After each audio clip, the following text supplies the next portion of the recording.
I'm Coach Tarek. And I'm Vanessa. We are your movement experts, and we are here to educate health and fitness professionals with the tools to create real change for and within the industry.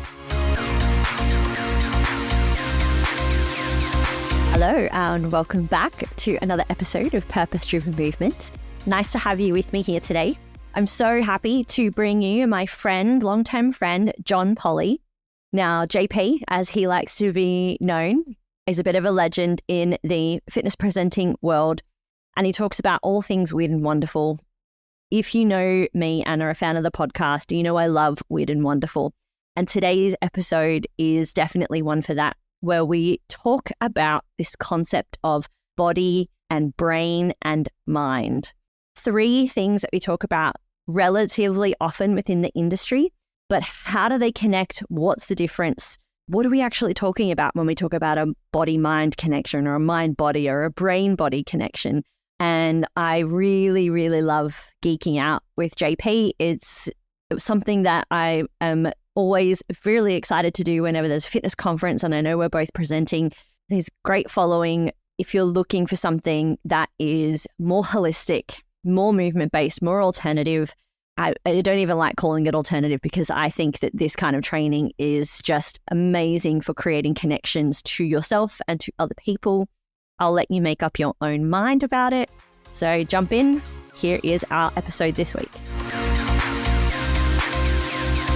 Check out FTI's latest offer, which is 15% off of any of our online courses. Simply go to www.functionaltraininginstitute.com and input PDM15 at cart checkout. Hello, and welcome back to Purpose-Driven Movement. I'm so excited, as always, but definitely today to bring you my friend, John Polley, JP as we call him. Welcome. Thank you. Well, welcome back.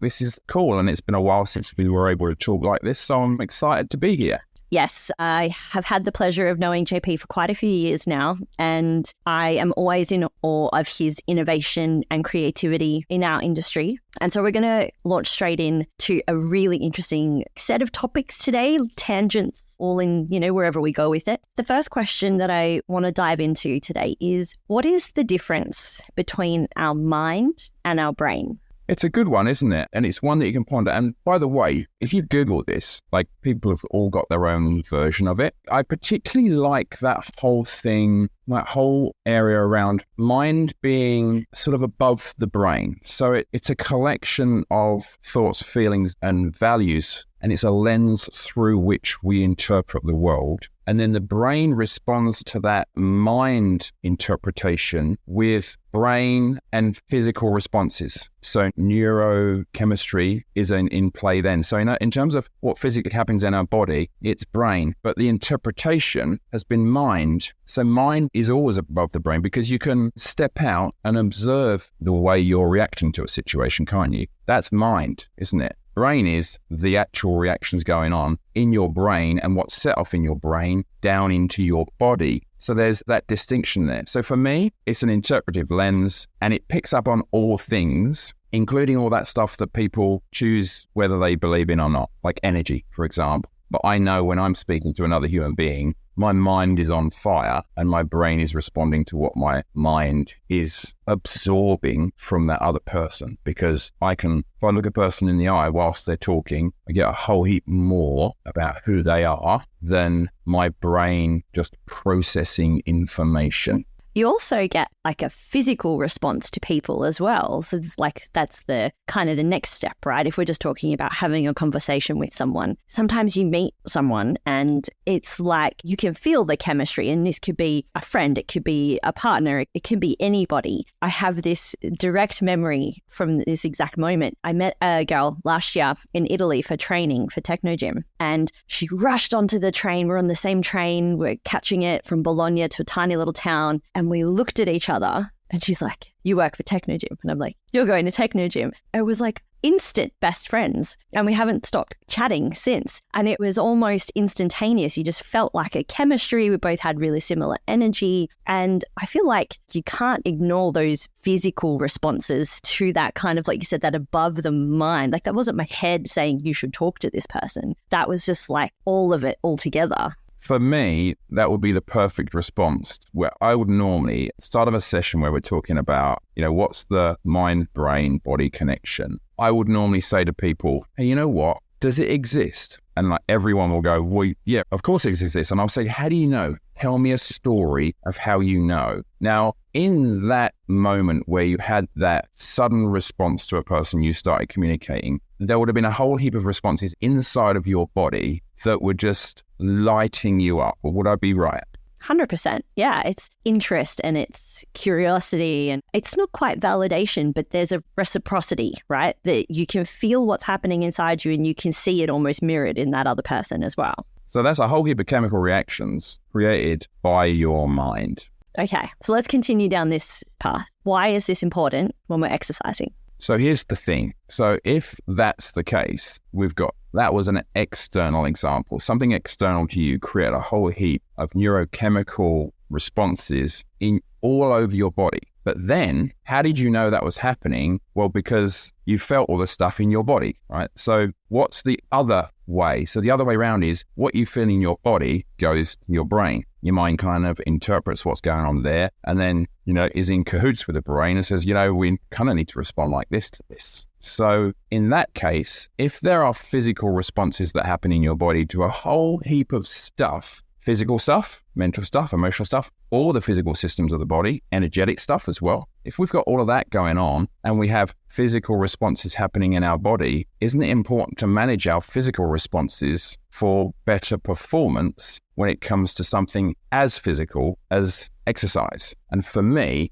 there's a massive elephant in the room when it comes to us training human beings rather than human bodies, and that is that our entire focus is physical input, physical response. And we don't even allow for any other systems and any other things beyond those physical systems, i.e., brain responses and emotions, to actually have their say in what goes on there. But they are ridiculously important if you are looking for results. And I'll pause there because I'm sure you've got other questions, because rather than just go for 35 minutes and tell you all the other bits and bobs, I'll let you guide me. Well, that in itself, I think this is what I love about learning from you and just even our general conversations is the fitness industry was founded and is generally still classified as almost like a vanity first industry. It's a physical first industry. And when we start to talk about mind, body or brain or whatever you want to call it, everyone kind of puts that into some like woo-woo category as if it's like some separate entity, or that's for yogis, or that's like, well, that's not science, or that, you know what I mean? It's this whole thing that's like, we're going to sweep that under the rug because looking at my emotions doesn't make me feel comfortable. So I'm not going to go there. Why do you think it's important that we stop sweeping that under the rug as the first part? And how can we start to positively impact our performance in the gym by looking into it? So for me, there's I've got probably 3 answers already lined up for that. So first of all, we know that physical responses are happening in the body to all sorts of inputs, including the physical inputs. And what we can't do, there's a reason, even in scientific studies where they're doing, this is the physical thing, we've managed out all the variables. So we're just testing this physical thing to see the responses. In amongst those responses, even if there is a correlation and shown, there's this thing, okay, then we generally get this result as a result of doing this thing. Therefore, it's science, and we can tell the exercise industry that it is. So do that exercise, and it produces this response. In those responses, they're not all on the 55th percentile. There's a range of responses. Why do you think that is? Well, it depends on how they turned up that day to do their testing, right? Were they hydrated? Were they stressed? Had they had an emotional incident just beforehand? Were they just off the back of exam results that were the best exam results they've ever had? Had they just met the person of their dreams the night before? All of those things will affect their response. So you get hyper responders and hypo responders, and then there's that big swathe of people in between that basically have a general all rightness throughout all categories. So that's how we get the different responses. All those different responses are due to all the other factors that we're looking to physically affect. So don't we all want to be dealing with hyper responders to whatever we're doing? I know I do. And there I could go off, and I've got a separate service called Safe Space to Grow, the mindset coaching, right? I want people to get the best results from their mindset coaching sessions with me. So guess what? I start my mindset coaching things with a couple of physical things to bring them into the present and actually to set their physical body up so that there's less tension in their physical body, so that their brain can just come with me into a flow state, and we can literally brainstorm mind to mind, not brain to brain, mind to mind, so that we get the best results for them for that as well. And the mechanism that we're using for that is our interoceptive network, not our proprioceptive network or our exteroceptive network, our interoceptive network, that heap of nerve endings that sit in our fascial tissue that tells us how things are doing, plugged into every organ. By the way, there's 7 times more than proprioceptors in our fascial tissue, right? Ness is nodding to all this, by the way, because she knows that there's a lot of interoceptors. So they're in all your organs. They'll tell you quieten yourself and you listen, i.e. you listen with your mind, you will sense your heartbeat. You'll know whether you're thirsty. You'll know whether you're fatigued. You know if there's tension in the system or distension.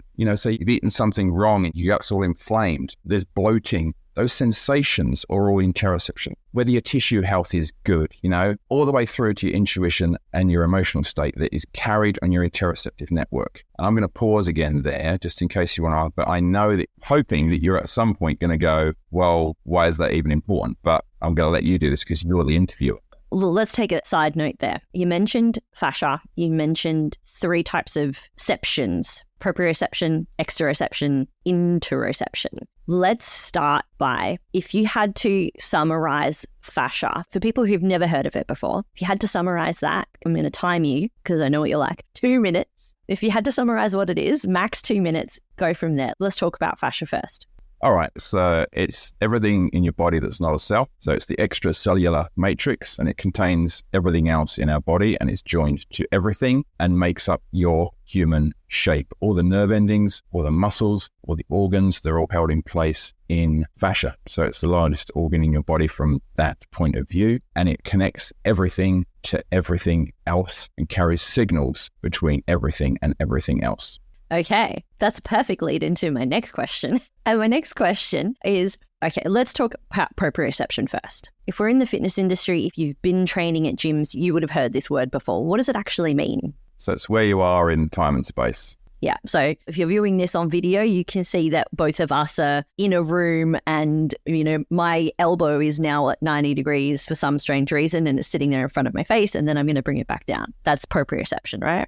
You have that awareness of where that is, and you're accurate in doing that because you've trained your proprioceptive system over time by, well, in your case, physical training plus living until you're the age that you are. We've got that. And sometimes when our networks start breaking down, we have poorer proprioception, don't we? And we have a brain injury, we have poorer proprioception. So we start falling over more.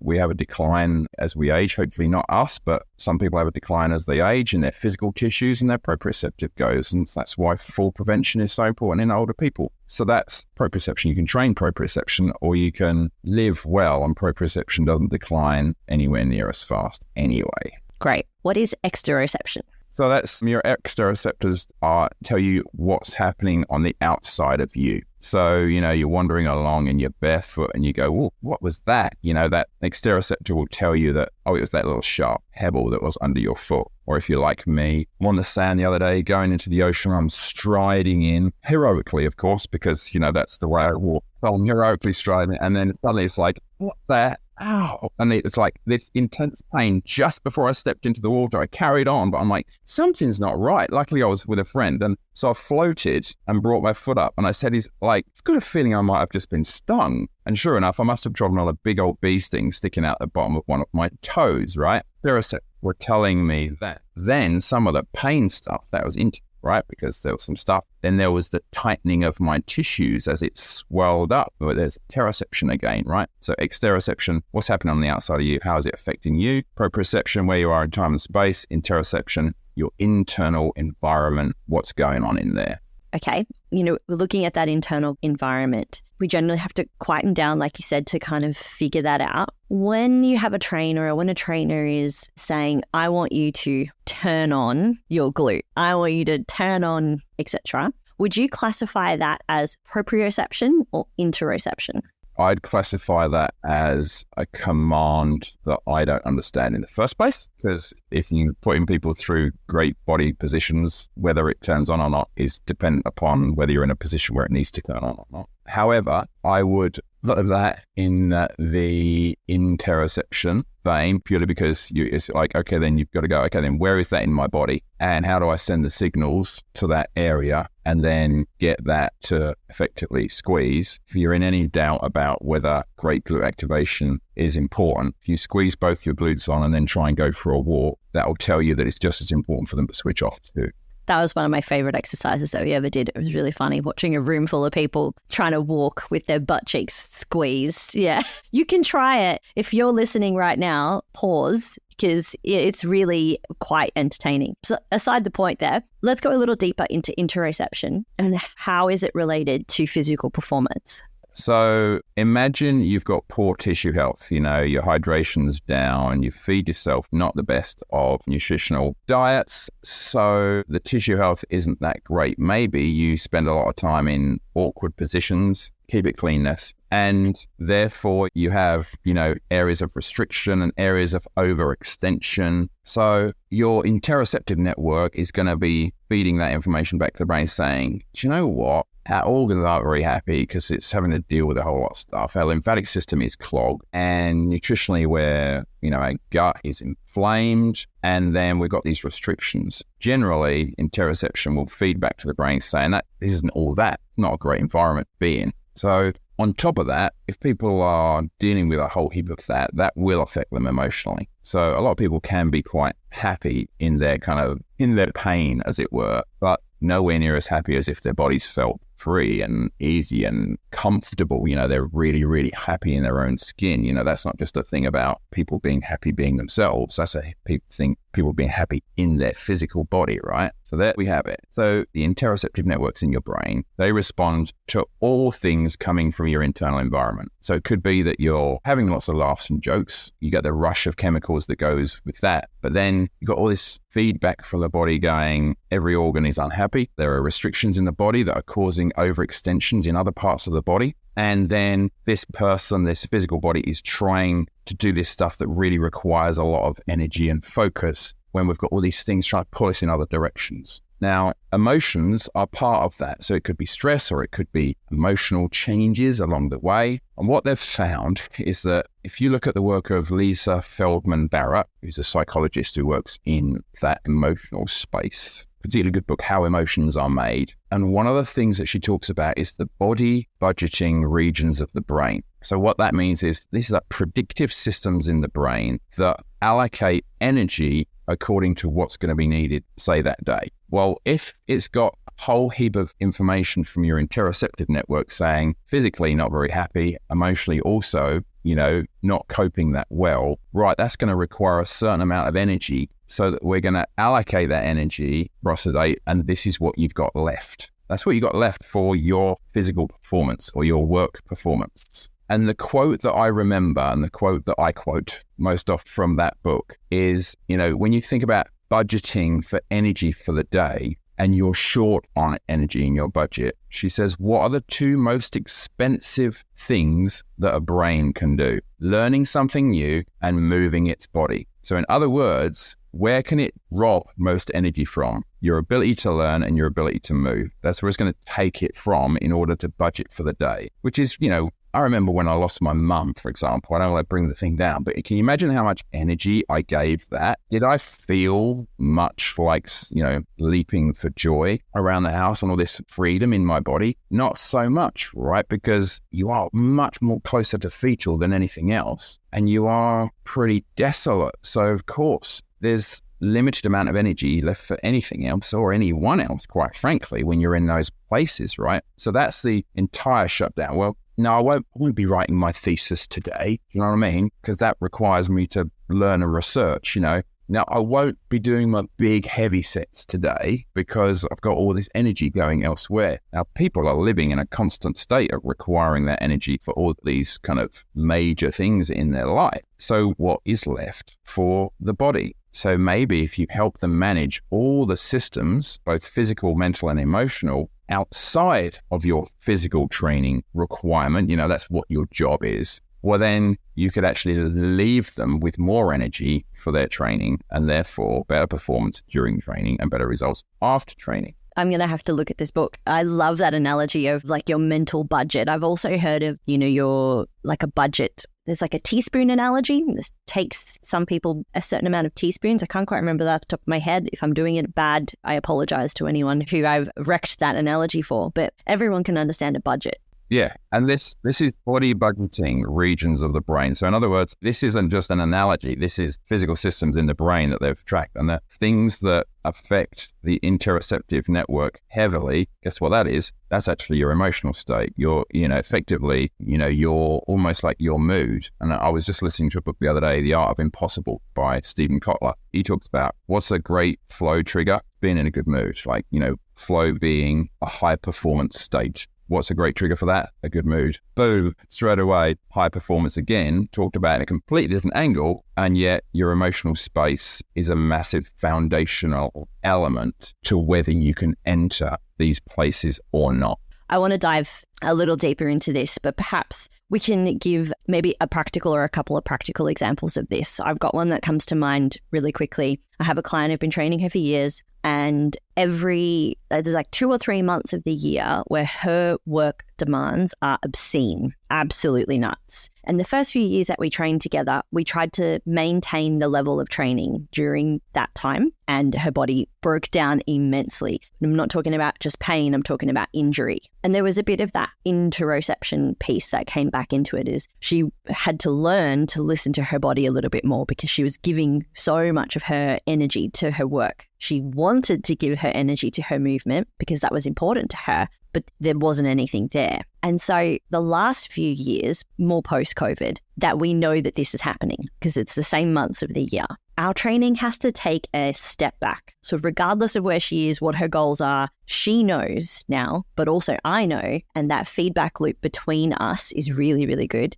There's that constant communication. That training takes a step back. And I think a lot of people are hesitant to take a step back and away from their training because they feel like it's a failure or they're not doing enough. All of those kind of shame or guilt responses come into mind. But for her, she gets to keep moving, which helps her mental stress, helps her mental capacity. She doesn't break down. And as soon as that mental stress goes away, she's actually more physically capable. She hasn't actually lost anything. And I just love that example. So, well, it's a perfect example. And also, like, straight away, if you're a woman who has a menstrual cycle, there's your other analogy that you can have when it comes to training females, right? Okay, then is it day one or is it ovulation day in your cycle? Because if you have some form of, what I teach in my next level mentorship is something called a body audit, a next level body audit. So it's just 7 questions that we ask at the start of a session, and it gives us an idea of their state coming into the session and how much they can cope with that day. Well, generally, around ovulation, we can go hard. And around menstruation, we do not, right? That's a classic interoceptive network response, right? What's telling you that you don't feel that great? Interoceptive network. All right, then. So the information is there for you. What we do have, and what the other thing that kind of sets off in my brain is we've got a whole heap of body that have no connection to their interoceptive network, because when you say you got to listen to your body, if you are in no way connected to any of our professions, people don't actually know what that means. So they need to be taught what that means. But if you want an example from my world, one of the things that I really like to do is I get people to perform a movement, whatever they want, something that will really tell them, and take an audit of their body. How does it feel during that? Tell me all the bits, where does it pull when you get to a certain point in the movement and those kind of things. And I get them to choose a movement, but I want their whole body to be doing that. And it can be on the floor, up on their feet. I don't care what it is. And then what I do is I'll pair people up and I say, one of you is going to make a face and the other one's got to mimic that face. But they have their arms by their sides and all they do is mimic each other's faces. So they take turns to mimic it. And there's a lot of laughter, as you can imagine. But there's very little in the way of movement. So what I wanted to do is then show, okay, then if we change their emotional state from wherever they're at, probably a little bit self-conscious at the start, to very positive, happy, laughter, there's a whole heap of kind of cool things that happen, as in basically a cascade of, neurotransmitter responses that happen from that. And then I get them to do their movement again. And consistently, 85% of the room will move more freely with less discomfort following that. So again, we've got a really simple thing there. And I'm not saying, hey, just pull faces at your clients each. But what I'm saying is if you can manage their state, everything changes in terms of their immediate performance and their performance through the session. And when I was teaching last week, I explained to people, yes, I make lots of stupid jokes. And yes, it's part of your experience because I know that if I can keep you light, you'll be more engaged and you'll be able to learn better. And then you go, well, why? Well, because learning is a huge energy demand. So you need to be in the best state possible. And the coolest bit of feedback I got when I said, there was an hour, we did some practical, talk to me about how I can make that better. And one of my students said, it would have been better if you'd have done more jokes through it because it keeps me more engaged and lighter. And you went a bit serious during that. So I was full on going, do this, now do this, right, now we're going to do this. And I was so passionately communicating and joining in that I forgot that, most of the time I'm just, I'll throw in an extraordinarily inappropriate comment at some point and everyone will kind of break down momentarily and then we'll push on. That's what made the difference in her educational experience. And it would have made it better had I've kept it light for her learning. Isn't that cool? Her physical learning. Yeah. And it's just that parallel that I have there of the scientific coach, the scientific trainer explaining why the exercise is so good and going into detail and this exercise is the one that's going to give you all these things. And at the end of the day, it can fall so hard, like it fall flat. It just doesn't land because we're not connecting with the people in front of us. And the biggest part of exercise that I love, and I think this is why I consistently come back to group exercise as something that I really love doing, is because it's less serious. I get to display my personality more. There's music, it's fun and it's engaging. And even when I'm doing something as quote unquote boring as mat Pilates, there's a whole way for me to make it creative and fun and interesting so that there's a connection there. Because if you're having a good time, if you're in a good mood, like you said, you're going to do, your performance just elevates so much more. So let's talk a little bit more about this because you've mentioned flow state a couple of times now. So what do negative emotions like fear or anxiety do in the body? And then what do positive emotions do in the body? So, what I'll start off is by saying we need to feel all the emotions. Like, there's no such thing as like a negative emotion. They're just emotions. So we cannot deny emotions. And there is such a thing as toxic positivity, right? So we, can't say, well, what I'm going to do is I'm going to reinterpret this. No, just allow yourself to go there. And if you're in a really bad place, you need to fully visit that place and then come out of it. It's not a place that you stay forever. It's not a place you live. It's a place you visit. If you're finding you're almost putting down roots there, that's when you need to seek help, right? I talk about it as feeling the bounce. Don't fight the emotional state and don't, try and stop yourself from going there because it's like you've fallen in the ocean. You're halfway to the bottom. You're far enough down so that the water pressure is pushing down upon you. You're fighting to go for the surface because you hate the thought of what might be down there and how scary that might be. So you fight. What you do is you fight and you're in purgatory and you drown. Instead of just allowing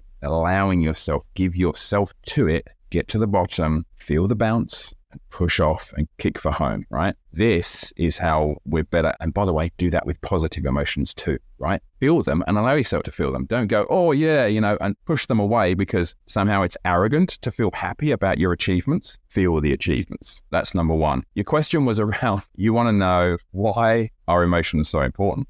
Yeah, and I want to know why emotions are important, not only for that emotional state, but how that affects you physically. So if you're experiencing, like you said, an emotion, just say we're anxious, what happens physically in the body with that? And when we're happy, what happens physically? That's really good. So I would encourage everyone to look up, there's some really great charts. It would be emotional body mapping. And it's from a study that was from 2014 by Glerian et al., Glerean. Look at those body mapping charts. And what they've done is they've got people and they've asked them to color in on their bodies where they feel different emotions. And what I'd encourage everyone to do is look at depression and look at happiness. And to be honest with you, their definition of happiness, I would describe it as joy, right? So what we get is for darker negative emotions, they are darker colors. They're black and they're dark blue and things like that. And they're cold colors. And then for positive happy emotions, they are, reds and yellow being the brightest. So when you look at that, you'll see that anger, for example, is quite intense. It's actually, it's the intensity of the emotion rather than whether it's positive or negative. I kind of didn't describe that very well. But for anger, when you're really, really angry, well, anger was almost completely red from the chest up, all along the arms and into the head. So when you're angry, what are you ready for? You are ready to fight, aren't you? So it's like, and you're ready to go. Really interesting. Whereas, there's an emptiness to depression, like almost a deactivation, the opposite of intensity. You've gone completely into this place where you feel very little in your physical body. Happiness is red and yellow from toe tips to fingertips. It's extraordinary. Now, what I would liken that to is they do chart love, but ironically, happiness trumps love when it comes to what you feel. But let's take everyone back or into the now with when they fall in love with someone, the early days of a relationship, and it's extraordinary, those feelings. And you think about them a lot and the connection is amazing and you are getting fulfilled and validated in every way you possibly could, and you are delivering that back to your partner. In that time, it's unusual for people to get sick. It's also unusual for them to be angry. Their behavior tends to be very helpful, very positive. The jokes tend to flow. They want to be all things to all people in their life. They're great at work. They sometimes will hit new personal records in various areas of their life. And it's because they are so very fulfilled throughout themselves. Now, that's not just their physical needs being met. That's their mental and emotional needs. That's fulfillment. And for that will mean that our interoceptive network is feeding back to the brain saying, everything is so damn good out here. Repair all the cells that you possibly could want because we've got the energy for it, and tell the whole body it's doing really, really great. Organs are functioning incredibly well, all through the system. So if ever you really want to go for personal records, fall in love with your clients. That's official right here from JP. Obviously, foster happiness with your clients. Please don't do what I just said. Very much a joke. But what we want is how many of the markers can we affect in our sessions? How many of the how can we affect, outside of the sessions too? Can we help them with education around water consumption and food consumption? Well, yeah, we can. But can we also help them with emotional, therapy? What would we call it? It's almost like emotional admin, how do they respond to stress?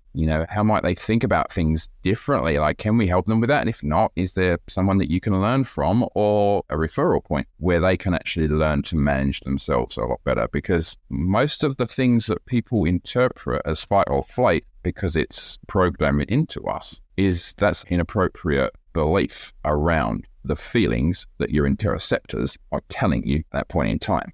I think if people are struggling a little bit with this concept, one of the best interpretations, we've got the Olympics coming up, this episode will probably land right in it. And the athlete that is over aroused, they're anxious, they're too in their head, they're not enjoying the moment, you can see it in their body. They look tight, they look tense, they can't move well, and they're not going to get the performance. And on the flip side, when you see that athlete in flow, they're absorbing the happiness around them, the excitement, the ecstasy of the crowd, the good feelings, the journey that got them there. They have an ease about them. Everything is stacked and aligned and it's ready. It's still primed, but that's just such a quick comparison of physically how emotions will affect your body. Absolutely. And saw a video recently, and I can't remember the athlete's surname, but her first name was Kennedy, and she's constantly kind of posing for cameras, but in a comical way. She'll pull a face or something like that. And Usain Bolt, he used to do his little Bolt thing, but his interactions with both media, i.e. camera, but also even with the person on his blocks, he'd have a bit of a laugh and a joke with them because he was trying to maintain that space. So you can short circuit the system. You can adopt postures and you can adopt affect that then will take you further towards there as well. So I find myself, before I do any presentation, I get a little bit up and manic and jokey, and I have to bounce around a little bit because I've got all this kind of energy. So I go up just before a session. A lot of people I know have to go and sit in the bathroom and just stress about what's about to happen. But, you just manage whatever your response is. But, power poses are amazing. Like I talk about posture in my course, actually, like what do power poses do and how they change the chemical composition in your body. But absolutely, like the way we manage ourselves will affect all outcomes, and also, ironically, our level of happiness. Those things will interact with each other and affect each other. So one will drive the other, which will therefore drive the one in the first place. Again, that's, they call it autotelic. It's an end in itself. And that's very much, I know we mentioned flow state a couple of times now, but it's very much what happens in flow state. The very act of being there keeps you there. That's cool. Now I have about 75 more questions, which I'm not going to get to, sadly. Pick your good ones. There's probably a load of ballast there, probably a load of rubbish that you probably wrote down. You know what you're like, Ness. You get carried away. Let's pick the good one. All right. The question, I think this will lead into another question. So I'm going to ask this one first. We ask this of all of our guests who come onto the pod. If it was Rainbow Land and you could change absolutely anything in the health and fitness industry without consequence, what would you change right now? I would do a full flip on what is mainstream and what is alternative, because I believe all the alternative stuff is the mainstream and it is how we're designed to function, and all the traditional is an add-on, a bolt-on niche if you want to go down that road. I said it out loud. There. Such a great answer and so well explained. That's really awesome. It's not as controversial as some of our guests previously. I actually think that that's a really beautiful summation of what could happen in our industry in Rainbow Land.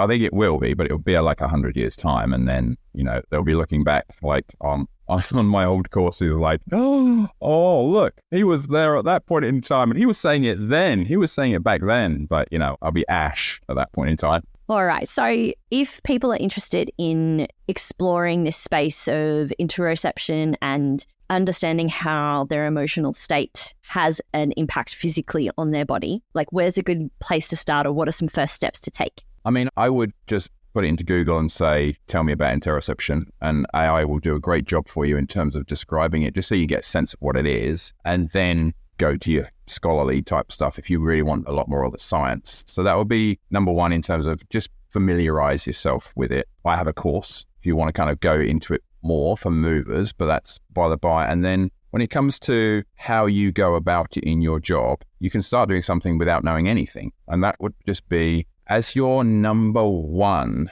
marker for whether you're doing a good exercise session or not. The number one important is whether your clients enjoy what they're doing with you. So look at literally go through it exercise by exercise if you want, and say, based upon enjoyment, score this exercise out of 10 for me. And if they're in the 5s all the time, you can make direct changes. Does it have to come from you though? No, I would advise it comes from them. So how do you do that? Well, okay then, so we're on a 5. How do I make it a 7? What needs to change? And they'll tell you. They'll have ideas immediately. They won't have thought about it before, but they'll say, well, one person just wanted to wrestle me, like during a squat. Like if we did a kind of a, if I could push you around a little bit whilst I was doing my squats, that would make it from a 5 to a 10. And I'm like, well, okay then, push me around. And then I started scoring them on how hard they were pushing, and then that made them even happier, because then I started going, well, that was an 8 out of 10. You can do better than that. And then so each time they came up, they were pushing, and it was amazing. Like it went from, I don't want to do this, to how often can we do this, right?